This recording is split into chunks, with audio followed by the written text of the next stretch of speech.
Hello and welcome to Roadmap 2023, our election issues and personalities tracking program. I am Ladi Akiridoluale. Thanks for joining us. My guest on today's edition says the fuel crisis certain parts of the country is experiencing now is the manifestation of high-level corruption. My guest is also certain that even though INEC has done its best in terms of preparations, the power of incumbency makes the playing field for the 2023 general election uneven. Roadmap 2023 talks to the presidential candidate and national chairman of the Action Democratic Party, the ADP, Alhaji Yabagi Yusuf Sani. Alhaji YY Sani, thank you for your time. Welcome to the program and a Happy New Year to you. Thank you, Ladi, for having me. Happy New Year to you. Happy New Year to viewers. We have spent a great deal of the Christmas and the New Year period, particularly in some of the major cities, having problems with petrol supply, the supply of petrol to Nigerians, Abuja, Lagos, and so on. And I know that you, before you became a full-fledged politician, worked in this sector. What really is the problem and what is the best way to go about solving this? I think, first and foremost, we must understand that this country, Nigeria, is going through a very, very difficult time in terms of the administration, that is leadership. It is just about leadership issue. Because if we had dealt with the issue of corruption in the manner that is supposed to be dealt with, yes, there will be still some areas of drawbacks, but it won't be at the level we are having it today. And that is what's affecting not only the oil and gas sector, but all other sectors of the economy. The issue of fuel scarcity, it's man-made. It's not something that should happen to Nigeria. If you know that Nigeria is number 6 amongst the countries that produce and export crude oil in the world. And when you come to talk about gas, we are in fact number 4. So which means we have no business with fuel scarcity in this country. We have 4 refineries, for God's sake, are supposed to be working. We understand Dangote is building one that should come on stream anytime soon. But even before Dangote, what has happened to the refineries that are supposed to produce 445,000 barrels per day of crude oil, for domestic consumption? So it's about leadership, and Nigerians should wake up to this reality that we need to make a departure from what has been happening to us in this country. And that's why we step forward. We would have remained where we were, as professionals in the various fields, but we believe that politics is too important to be left to only politicians, especially in a country like Nigeria. So, Ladi, the issue we're having with fuel scarcity is man-made, and it's because of the inaptitude leadership that you have in place. Otherwise, we have no business. If we are the one supplying other countries, energy, that is fuel, to the tune of 1.2 million barrels per day, as the GMD NNPC was quoted as saying, then why can't we satisfy our own requirement? This is not a rocket science. You have refineries. They deliberately destroy those refineries. They deliberately, so as to ensure that Nigeria does not have the capacity or the capability to take care of itself so that corruption can be advanced, and that's what is happening. Scenario today is that the 440,000 barrels that supposed to be allocated for domestic consumption is now being exported by some clique in NNPC, and they earn commission when they do that. The other scenario is that they again import refined products, and NNPC is the only importer of the refined products called PMS. So they also earn commission. So they are burning the candle from the two ends, and Nigerians are just watching. So the issue is not anything that has to do with our capacity to produce crude oil or to refine. It's our capacity, the capability to put in place the right people, to the head, this country, especially at the government level. So that is the issue. You referenced Anybody telling it. you anything is lying to you. You referenced it in the answer to the question when you said that's why people like you stepped forward. You are the presidential candidate of the Action Democratic Party, the ADP, in this election. And I wonder, Yes. following from what you've just said, what you would do. Part of the problem that has arisen, or why people are raising issues with this, is that there's supposed to be fuel subsidy in place, which should keep the prices capped at a particular level, and that there are those who are pointing out that this is what is leading us down this road. Would you, should you be elected president of Nigeria come next month, would you remove this subsidy? And if so, what would you now do with this situation? Well, like other countries are doing, there's no sane country that will just leave their nationals to the vagaries of the economic, situation, because yes, it's a capitalist society, but a country like Nigeria should, and that's our philosophy as a government. By the grace of God, when we come on board, we are going to have what we call socialist capitalism. Socialist capitalism will mean that we will remove subsidy, like you are saying, but we'll find a way by which we will channel some dampers, that is some cushioning of the effects of removing the subsidy to the weak in the society, the masses, And this we did before, because when I remember in 1980-something, 1986 or 87, when I advised Yabagi administration on the issue of this subsidy removal that they are talking about. It is a conundrum of corruption, subsidy you are talking about, the manner by which it is given. So this is why removal of subsidy, the way it is being given today, because the way it's being given today is between the middlemen, those who are supplying NNPC, the crude oil, the refined products, who brought it to the jetties where you don't have meters to even meter how much has been brought. They will submit fake bill of ladings, and NNPC will facilitate the payments by PPRA or whichever agency is doing it now. And then the man, the motorist, Nigerian motorists are supposed to benefit from this subsidy, does not get the subsidy. So this is what has been happening. So our government will, on day one, believe you me, we are going to remove the subsidy, but we are not going to leave Nigerians to their fate, to suffer the backlash of removal of subsidy. Because if anybody tells you that removal of subsidy will not bring about some hardship on Nigerians, it is not true. But our government, because we have done it before, we're going to do it again. Introduce dampers. Make sure that the weak in the society does not suffer unnecessarily, because it is God-given gift that Nigerians should experience good life, no matter what. And that's what our government is going to do. So subsidy removal, believe you me, is something that we were going to do from day one, because it has no meaning the way it's been handled. Even in America has highly geared, capitalist system that you have, economic system you have there. They still have subsidies. They give subsidy to their farmers. They give subsidy to some sectors of the economy, because they realize that if you don't subsidize those subsectors, the economy itself will not be able to achieve its maximum efficiency. So this is why you select areas where you give subsidy and you apply subsidy directly to those ones. You don't pass it through middlemen like we are doing in Nigeria. So we are going to remove subsidy, definitely. Indeed. Now, the third leg of this issue, and for those who may be wondering why I'm asking you, I did reference it earlier, that you are an expert in this field, in the oil and gas industry. This was where you spent the bulk of your working career before moving on into politics. So this is right up your field. The third leg of the question I wanted to ask you in this regard has to do with the issue of oil theft. Which is a more recent phenomenon, which has assumed a larger-than-life dimension, because at some point it was being said that Nigeria was exporting less than 1 million barrels a day of oil, whereas it is very well known that at other points we were exporting well over 2 million.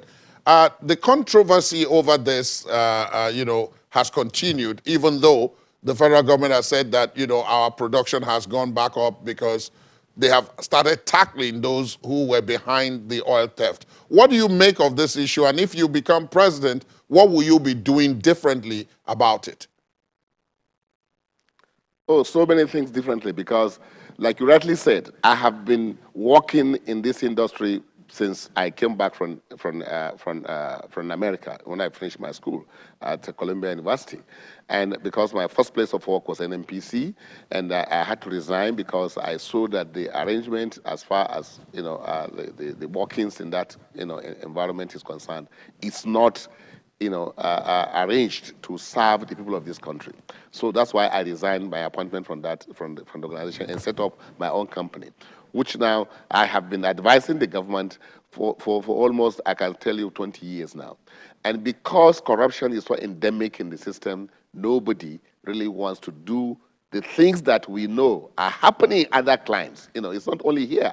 So I tell you, from the beginning, if you look at the value chain, take it from the oil wells where the crude oil itself is being produced.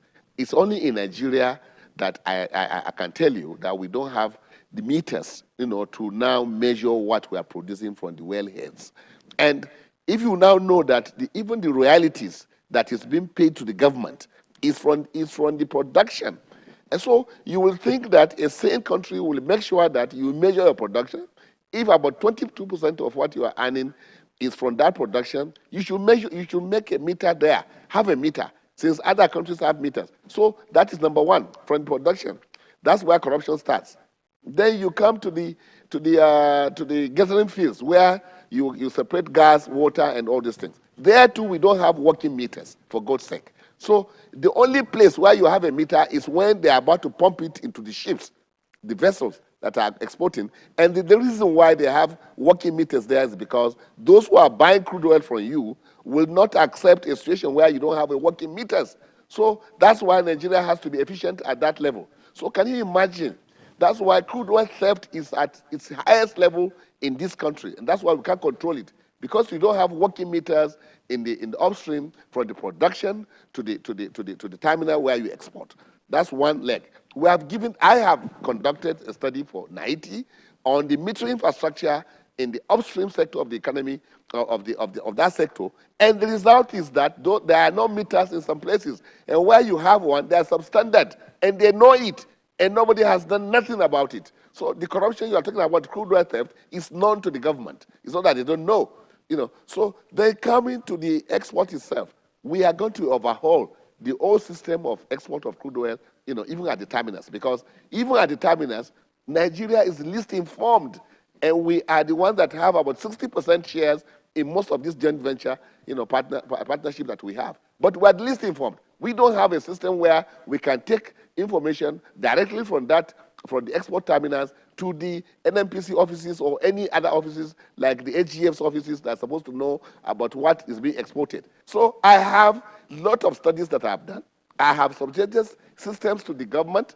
I have worked with this government. Even this government itself, when they came on board, they stopped even what we were doing, which was yielding results. It was a policy somersault that nobody ever thought would happen under President Muhammadu Buhari. So my government, our government, my administration, believe you me, will solve the problem of crude oil theft, and solve the problem of fuel subsidy from within the 100 days of our administration. Nigerians will be amazed, what Nigeria is going to make in terms of revenue from crude oil and gas. So Indeed. This is not something that is not known to government. They know it. I know it. They know I know, and we can solve it. Indeed. Let me bring you to something else that many people will be very, very concerned about now, and that is the state of the nation's security.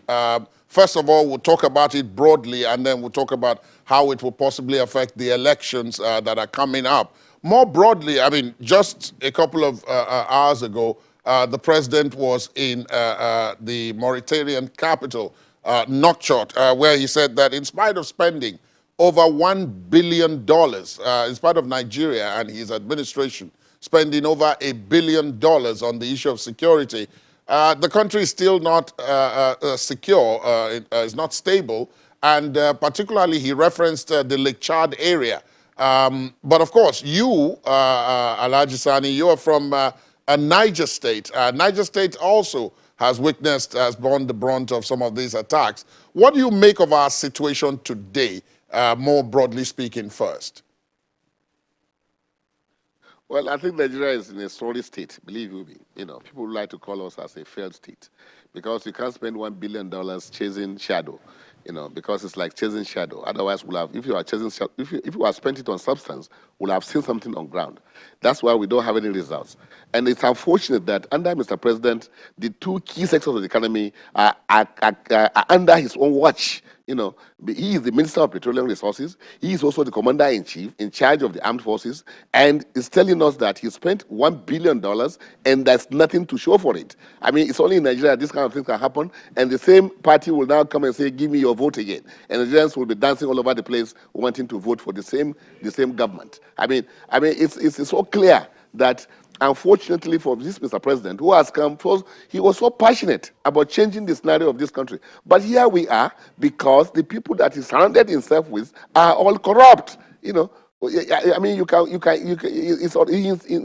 Mr. President himself has said it.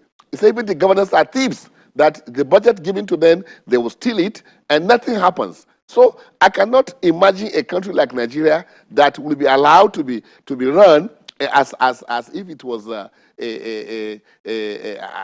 what you have is army of occupation that have come, and then they are just taking things away because they have conquered the people. So there's an unfortunate state capture here. That's why we have the insecurity itself at the level that it is, and that's why I'm telling you that give my administration, give us a chance. Believe you me, we will solve most of these problems because we know how to solve the problems. It's getting the right people in this country. And in this country, like we are so blessed with human capital, intellect, people that are intelligent. If they are doing it for other people. You take our military outside this country, they perform wonderfully well. You take our experts, whether in the field of health or education or anything, we perform wonderfully well. Look at governments like even Biden government or even the UK government. They have Nigerians working for them at very, very strategic levels of governance. And they are delivering. So why can't we deliver in this country? So the only thing standing between us and greatness is leadership. And that's what we are coming to provide. That's why the issue of insecurity, I also tell you, is as a result of bad leadership. So we are going to change that. And it's not about Muhammadu Buhari alone as one, because that's just one individual. I'm talking about the collective leadership, which unfortunately is under Muhammadu Buhari himself, who is given all the rights under the law to change. If you appoint somebody who is not performing, sack him. Put somebody else there that will deliver. So President Buhari has refused to do that. For reasons I don't know. But the issue is that the issue of insecurity is about how growing the economy.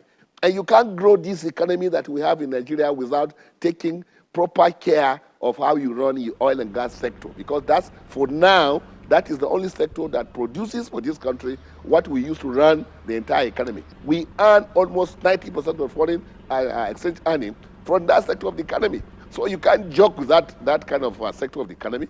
So we coming on board, we solve the economic problem, we're going to solve it, and by solving the economic problem, we have enough money to invest in solving other sectors of the economy. I mean, the problems we're having, insecurity. But I must interrupt you. I must interrupt you to ask specifically you gave specific examples in the case of oil and gas, where you talked about metering. The fact that according to what you said, there are no meters at most of the points at which we are supposed to take accounts. That was very specific. In the case of security, you linked it to leadership. But what specifically, because Nigerians who are going to vote for you are watching, what specifically should they hold you to?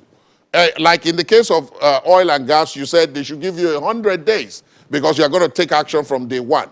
In this case, what specifically should they hold you to, and how should they watch you and see that, okay, you have already started action in that regard? Oh, I'll be able to tell Nigerians how much exactly we are producing, because I'll make sure that we have effective metering. That is not rocket science.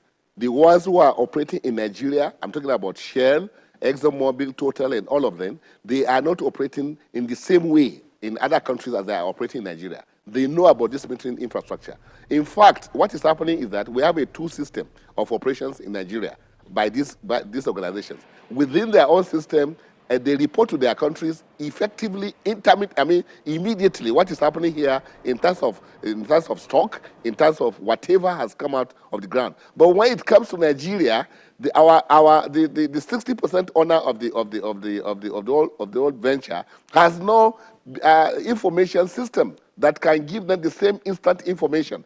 I will make sure that happens. Number two, we are going to revisit the issue of the PIA. The PIA is the biggest swindle against the interests of this country. People don't know, but it's true. I mean, you are coming with PIA to address the issue of accountability, transparency, and good governance. But what you did was to, in fact, make that sector be more opaque than before. Now, there are agencies of government that were operating in that oil and gas sector before the coming of PIA.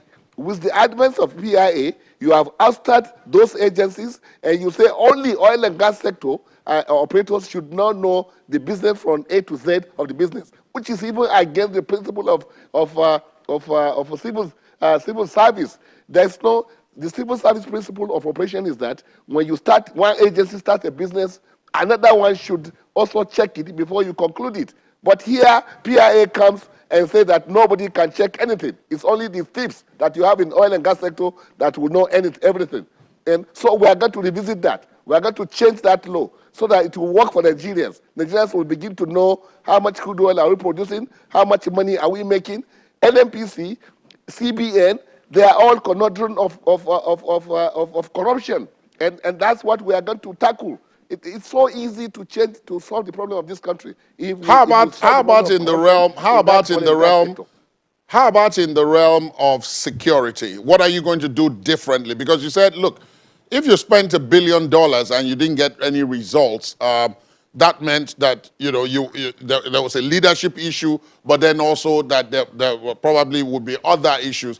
As president, what would you do differently? Not just in regards with how much money you will spend, but how will you go about solving the problem of security? We hold people accountable. If I give you money, you must account for it. And the issue is that if you are able to invest enough in the economy, you don't create poverty, you don't subject people to unnecessary, inhumane conditions of lack of job, of high inflation and things like that, then people will not find banditry attractive. That's what has happened. Because the money that are supposed to go to develop, even the schools or the roads by even the state governments is being stolen. And we know it, and nobody's doing anything.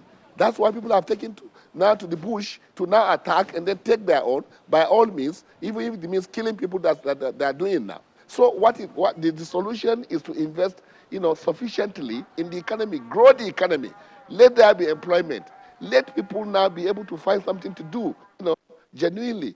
Don't allow ASU to go on strike unnecessarily, because we should have enough money to educate our people. When you educate your people, that means you are building the nation. If you don't educate your people, you are destroying the nation. We can't afford to destroy this nation in the manner we are doing. Alhaji, you are also chairman of IPAC. That is the Inter-Party Advisory Council or Committee of the Federation, and this is the group of parties which are contesting the elections. So again, I want to use that cap that you're wearing to ask you my next set of questions. Are you satisfied with the preparations of INEC so far for this coming elections next month? Well, I must tell you, in terms of preparation, in terms of innovations, in terms of mindset, I think INEC is ready. INEC is ready, believe you me, because I interact with them and I see what is happening. If you look at the body language of INEC and the fact of the introduction of the technological advancement that they have brought into the processes of elections, I think we can give kudos to INEC. But that's not what it is. That is not it. It's not yet uhuru. Because don't forget that there is still the issue of what you call power of incumbency. Ladi, all the agencies that we rely on to give us credible elections, free, fair, and credible elections, are in the hands of one individual, that is Mr. President, who belongs to a party. And this party is so desperate, to win this election by hook or crook. So that is my worry. It's not INEC. Forget about INEC. Because even the INEC itself is appointed by Mr. President. The IG of police is appointed by Mr. President. The service chiefs, anybody mentioned, they are all in the hands of one individual, one government, one party.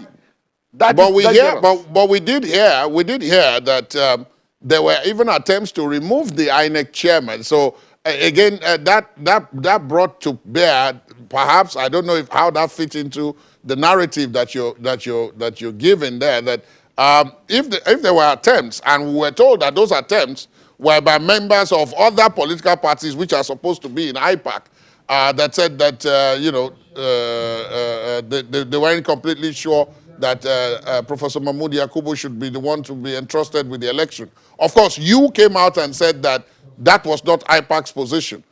So what do you make of that? How do you respond to that general attempt, so as it were, again, to affect the tenure of the head of the institution? Well, it goes to confirm what I've told you, that you have a party that is control of all the arms of every agency that is supposed to guarantee free, fair, and credible elections. And of course, as desperate as they are, they would stop at nothing, to do whatever, untowards, that they can do to this process that we are engaged in. So I'm asking Nigerians to be alert, not to so are you saying that, is the ruling party, in this case the All Progressives Congress, the APC, that could be behind that? How do they stand to benefit from that kind of thing? Well, nobody has come out to say that this is the person that's behind it, but I'm just telling you the fact of the matter, that we know that all these agencies are appointed by APC government.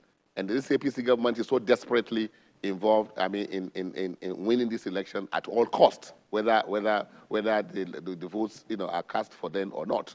So that's the point I'm making. I'm not okay. Would you say that, as you described it, that they're desperate? Could that also mean, when you say that whether the votes are cast for them or not, some people listening to you will interpret that to mean that they are preparing or prepared to resort to extra-legal means, such as rigging? Well, they've been doing it before. This is not the first time they are rigging elections. We are not new. We are all Nigerians. We know what has been happening, But all I'm saying is that beavers or whatever technology advancement that has been brought to it is not the scenario. That's not panacea to our problem. It's not. People should know that. INEC as an agency, they have done what they are best, what they are supposed to do. But it doesn't stop there. Nigerians themselves should wake up and ensure that these people do not take advantage of what the law, unfortunately, the advantage the law has given to them. Unfortunately, our constitution is not the right constitution yet. Now, the other point is, of course, when you mentioned that there is the voters register, are you happy with what has happened with the voters register, the issue of PVC's production, and now the collection? It was recently extended to the 29th of January. Are you happy with all these? Do they help towards ensuring that from the point of election, the election, will be free and fair? These unfortunately, these unfortunate tendencies that I just pointed out, of power of incumbency, to the extent that it's not allowed to upset what we are trying to do. I think all the other issues you are having are things that you normally experience in a social setting. Like we have. Politics is about the social. It's a social setting, and anything that's the social process takes time, and definitely you cannot get it 100% perfect, because it's about human beings. People not collecting their PVCs, that's human. Even if you extend it for as long as you want, some people will still not be able to collect their PVCs. But at least you are aiming at an optimal situation whereby you can say, okay, plus or minus 10%, I think it's okay, the situation you have. I'm talking about the collection of PVCs. So, but the issue is about the results. End of the day, what are we going to get? What we are going to get, I call on Nigerians to be, very, very alert at alert as to what will happen, in these 2023 elections. Because I'm not happy. I'm worried, at this desperado that the APC has shown, towards this election. That's why we're not happy. We're not confident. One of the things that will affect the results, and of course, the APC will, of course, deny that they have done anything to affect the process negatively. But one of the things, broadly speaking, that seems that could determine what will happen is the incidence of vote trading, it is now called. It started with vote buying, then there was vote selling, and now, of course, where you have buying and selling, there's vote trading. Is the ADP going to participate in vote trading? What can you tell us about what's happening with the issue of vote trading ahead of these elections? Well, I think we wait and see, but I think those who are buying votes or kind of, I understand some people are buying the PVCs or things like that from people. It beats my imagination, because you have beavers. If you give the PVC to somebody else to go and vote, that person cannot vote. It has to be the person that registered that can vote. And except if you are trying to differentiate people so that where you don't have strength, you don't allow votes to take place in such places, because you have bought up all the PVCs or substantial part of PVCs from that part of the constituency. Except that. But because if the PVCs, if the beavers are allowed to work the way they're supposed to work, it will check the accreditation, the voting pattern. But the issue now is when you come to collation, because collation is done manually. And where anything that is done manually, and even the declaration of the results and things like that, like I think one of the legal luminaries was pointing out the defects in that law, which gives power to the returning officer to now having to change his mind or something like that. I think, but no law is perfect in any case, so there are issues. And I believe as a social process, like I said, it takes time for it to mature, to become perfect. So as ADP, of course, we are going to ensure that we provide all logistics that is required for our people to be able to go to the polls, to ensure that they protect our votes, and to ensure that our lawful votes are protected. So that we are going to do definitely. Every party will do the same thing. But of course, there are parties that have access to our treasury. They will do extra. And this is where the whole situation gets messy. And that's the point we are trying to point out to Nigerians, that they need to be on alert. Let me ask you another question relating to this issue of candidacy, candidates, and so on. Up until you and I are speaking, the courts at various levels are changing the candidates of parties who was properly and validly nominated at primaries and so on. It brings up the question, of course, of what has been described as internal party democracy. So first, as a party official, what do you make of this constant going to and coming from courts over the issue of primaries and who was validly elected? Because these are all members of IPAC that are involved in all of this, and it all has impact on the elections themselves. Yeah, well, you cannot, believe you me, rule out the possibility, the incidences of what you have just said, then people going to court or candidates being changed or something like that, because this is politics. And definitely, you allow people to resort to the last version, which is the court of law, for you to have if you are not happy with what happened during the primaries, because you have laws. If the laws are not obeyed, definitely you seek redress within the party structure itself.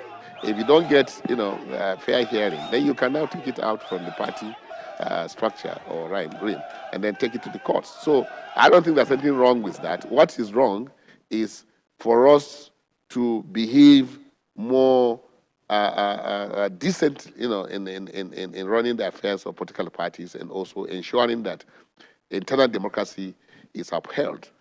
I think, and as we grow, in this project, I'm sure it will get to that.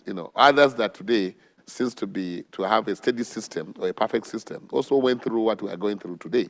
It's nothing wrong really. So long the democracy itself, is advancing, and I'm sure you agree with me that as a nation we have practiced democracy, especially since 1999 today, almost 24 years now, a quarter of a century. I think we should give ourselves, some kind of pat on the back, that we are doing well.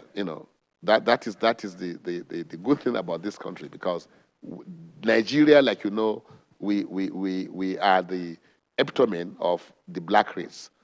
All other countries look up to Nigeria for leadership, not only on the continent of Africa, but I believe also, globally. So that's why what we have done, at least in maintaining democracy, in growing democracy, is a credit. It's an achievement. What we hope for is that it will continue to grow, and be able to solve some of these problems that make us to always go to court, and the court now becomes the INEC. Instead of INEC declaring winners, it is now the courts that are declaring the winners. But it's part of the process. It will get better, I assure you. Has your own experience in politics showed you that godfathers are a positive or a negative phenomenon? Well, everything that has to do with politics, believe you me, has certain influences that are, you can call them overbearing if you want to use the word. But they exist, even in America, other so-called advanced democracies. They have people that are institutions, by themselves, because of the roles they've played in the past, or because of the kind of achievements, that they have, attached to themselves, and for that reason, they can always influence, decisions of the people, and out of respect in most cases. So godfathers, they are realities, believe me, not only in Nigeria. It's the only case here is when it is used in a negative way, and if you look at our background, that's why we are calling on Nigerians that these 2023 elections, please, Nigerians should stop and think that we need a national consensus. We can't go on like this. We can't go on with the three major tribes, bringing out their candidates to now fight the war. And at the end of the day, even after the elections, you don't have stability in this country, because it doesn't augur well for the progress of this country. That it has to be based on whether you're Yoruba or Hausa or Igbo. We should stop that. Nigeria is bigger than that by now. It has no relevance in the equation of good governance. What is important is to look for merit, look for somebody who has track record, look for somebody who can deliver, somebody who can unite this country.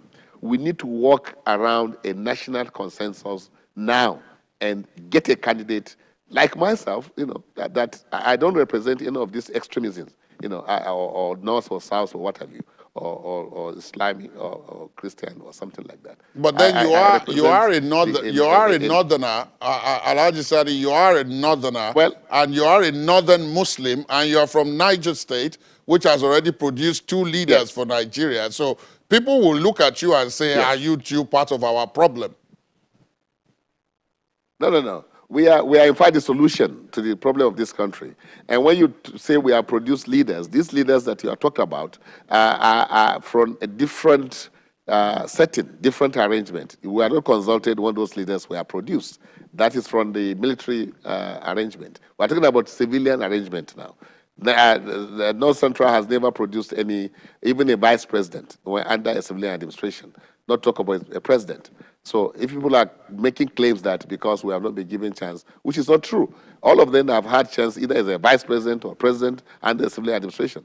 It's only my zone, North Central, that has never had the opportunity of producing even a vice president. So if you take North Central today, if that is the yardstick, which I don't think should be, then maybe you will now have peace, because you will have now a set of consensus by all these major contenders. I mean, sentiments that really, like I said, has nothing to do with good governance. Good governance must be on merit, on intellect, on somebody who can think out of the box, somebody who has a sound mind, good health, and is of the time, can connect between the other the generations that you have today, And I think this generation needs people like us, like myself, that can really take this country to where it's supposed to be, which is to be on the top 20 economies, if not among the 7 economies, because we have what it takes. Indeed. And that's why Now, you look at our manifesto, you've talked about, we say we are going to govern by you've rule of talked law about as ADP. consensus. I'm sorry, you've talked about consensus there, and so I must ask you. Yes, national many consensus. people listening to you, would say you sound reasonable and so on, but they have not seen you outside. They have not seen you on the campaign stump.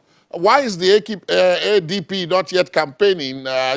We haven't seen any of your big rallies in the major capitals yet. Oh, or our is big it rallies are your coming. own strategy is different? Laddie, we are already gearing up to start our big rallies. Remember, we still have up to 30 days to the elections, and between now and that time, all along, we've been campaigning, but not on the loud, aspect of it. So we are going to cap it with the loud noise which you make, which we don't think that really end of the day, matter as to who the people vote for, and you know it. Because those that you see at APC rallies are the same people you see at PDP rallies or NNPP rallies or Labour Party rallies, and they are the same people that you see. So we know that to win elections in this country is not this noise making, and we'll be connected, we'll be working, we'll be on one-on-one with key stakeholders in the